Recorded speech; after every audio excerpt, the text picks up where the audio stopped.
He was an influential voice, always focused on the people he served. And tonight, we remember Reverend Dr. Calvin Butts, one of New York's most significant religious leaders. Good evening, I'm Maurice Dubois. And I'm Christine Johnson. Reverend Butts was dedicated to his faith, but his impact went far beyond the pulpit. We're not against rap. We're not against rappers.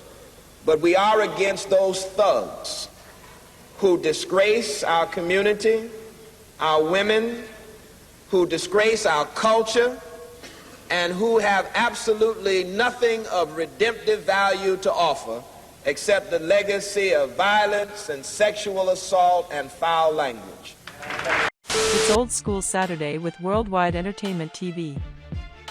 As fallout continues with ye formerly known as Kanye West this week with media backlash, we take you back to a time in the early 90s when gangsta rap was under scrutiny. Rest in peace to Reverend Calvin Butts. He had issues with the then growing genre and went up against the legendary gangsta rappers Ice-T and Snoop Dogg. Watch this week's Old School Saturday segment.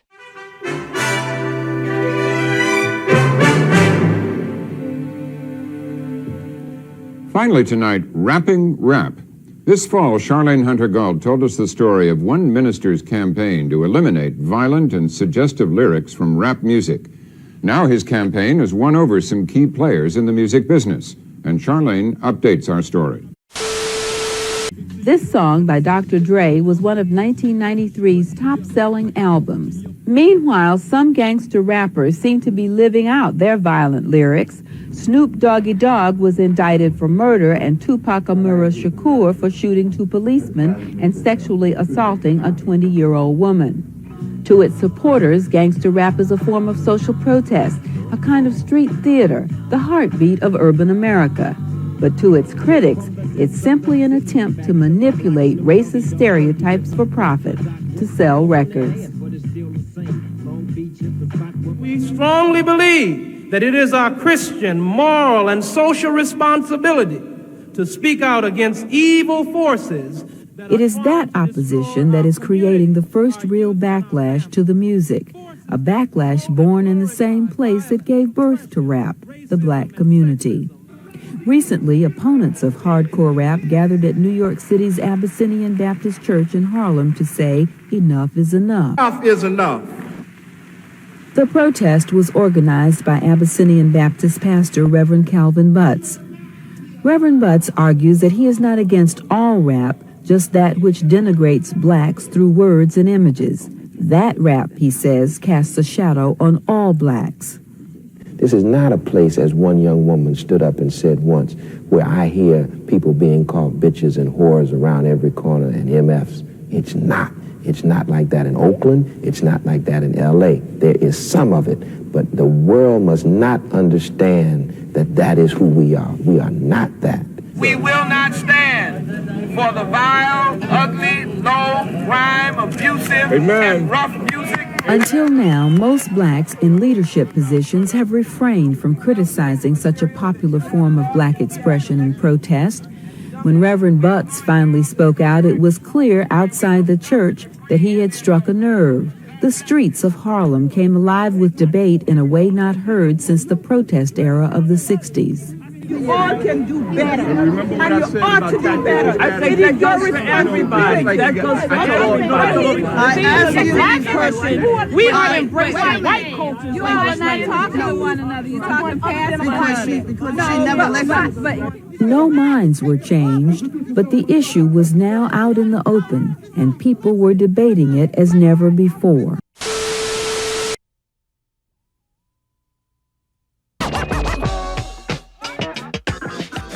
As the debate continues over the influence of rap lyrics, some rappers and their opponents are looking to open constructive dialogue. Reverend Calvin Butts, who last year destroyed explicit rap tapes and CDs, now questions that approach. The Steamroller was in fact what any good parent who was opposed to the filth in some of these records would do. They'd take these things from their children and throw them in the garbage can. I will not do that again. It was a one-time effort to draw attention. The reason why I think it's hitting the Reverend because he feels that the power that I have right now, if I was doing something positive as far as, hey, don't do drugs, don't do that, I guess he feels that it'll stop the violence, but I'm here to tell you that's not gonna happen. I mean, you know it and I know it, that's not gonna happen. Reverend Butts ain't got no love for us. You know what I'm saying? And it shouldn't be like that, especially if he's a preacher. You're supposed to counsel us, you know what I'm saying? Maybe if he sit down and said, look here, Snoop, you got that position, why don't you change your rap up like this and be more whoop whoop wham? Maybe I would respect him and when I'm writing, change it up a little taste and give him that right hand, you know what I'm saying? To say, okay, I'm gonna do this for Reverend Butts and change it up. I don't think that I'm suggesting that if he changes his rap, that will stop the violence. But I think I am suggesting that if we can provide some jobs and some other kinds of things that address what is at the root of these pathologies, we can. And I will try to reach, if somebody will tell me how to get to him.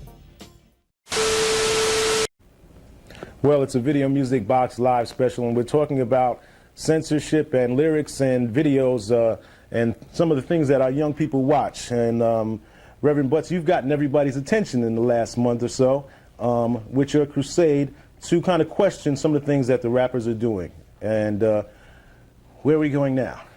Well, I hope that we continue in this vein, Brother Ralph. I hope that we continue with a dialogue, conversation, because I think that what some of the rap artists wanted to do was get somebody's attention, and what I hope to do was to get their attention. Now that we have each other's attention, I think we need to talk about the issues at hand. For instance, the fact that some rap artists, and I must quickly say that this is not specifically on rap music alone. It's rhythm and blues, it's pop, it's country western. It permeates our society, and particularly all of our music. But I think what we need to do now is talk about how some of these negative lyrics, particularly as they refer to our women and as we refer to each other, have a tremendous impact on the development of young people.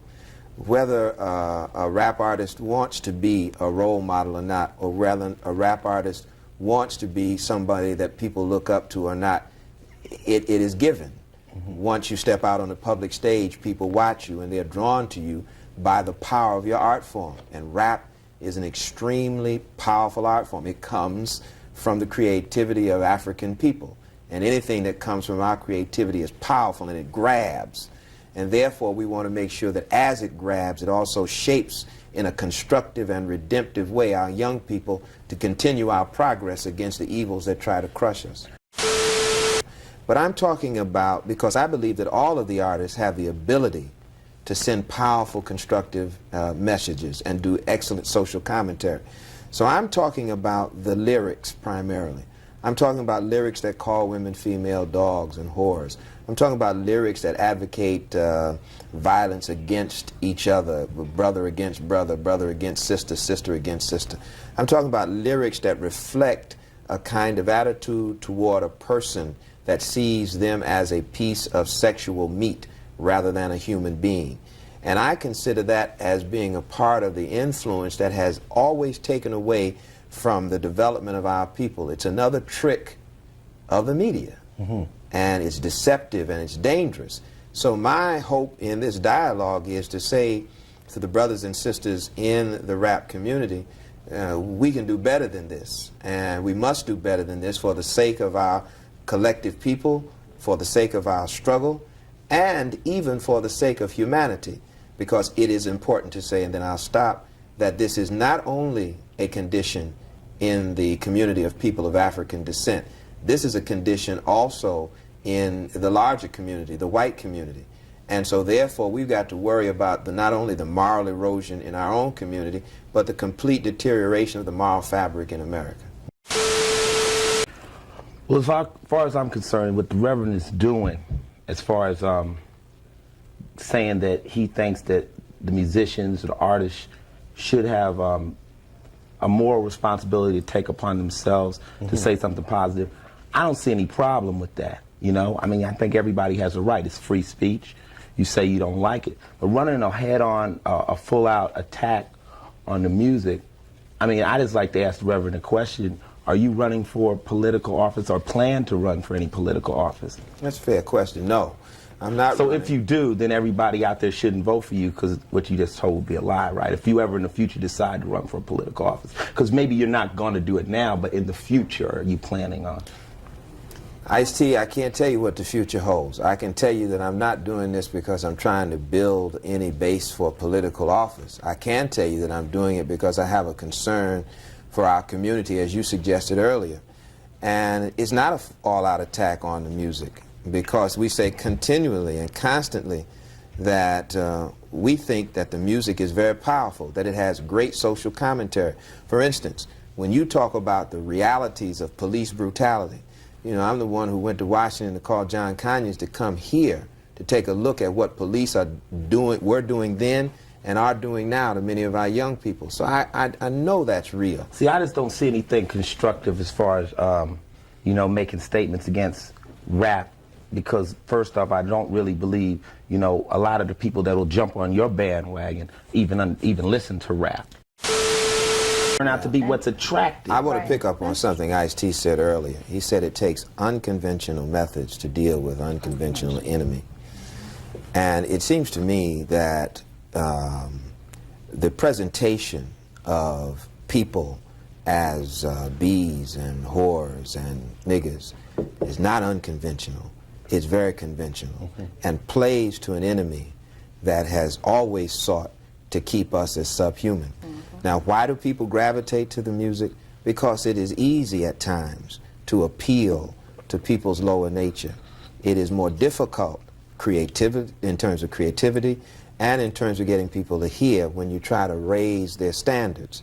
So a lot of young people, as young people are and will be, will gravitate to that which they feel is exciting and dangerous and new. And there is a sense in which I think that the social commentary that is done may be important, but I've got to say this. Many young people see the style on the screen. They see Ice-T and say, man, that's bad, you know, and they want to be that, you know, but being is that wrong? Yes, as far as I'm concerned. Being that does not give them what they need in order to succeed in life in the 21st century. It will help Ice-T succeed, but it will not help them succeed. How could you possibly say that? I mean, do you think being you will help them succeed? I think so. Well, I think being me will help them succeed. You gotta take, when you look at somebody like myself, you gotta ask yourself the question, are you gonna follow the character I play in the rap or the person I am? I'm a brother that came from nothing to something. I run businesses. I employ 200 brothers from the ghetto. I employ sisters. I run corporations. They don't know. They don't know that. They know. Well, why don't they? I think your kids know. Maybe you don't know. No. You don't know. They don't know that. Let's go to a phone call. After a while, you say, you know what? I may not agree with him on certain things, but I have to respect this guy. He's one of a kind.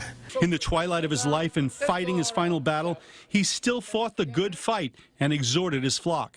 Let's dance, let's sing, let's lift up the word, let's have a good time.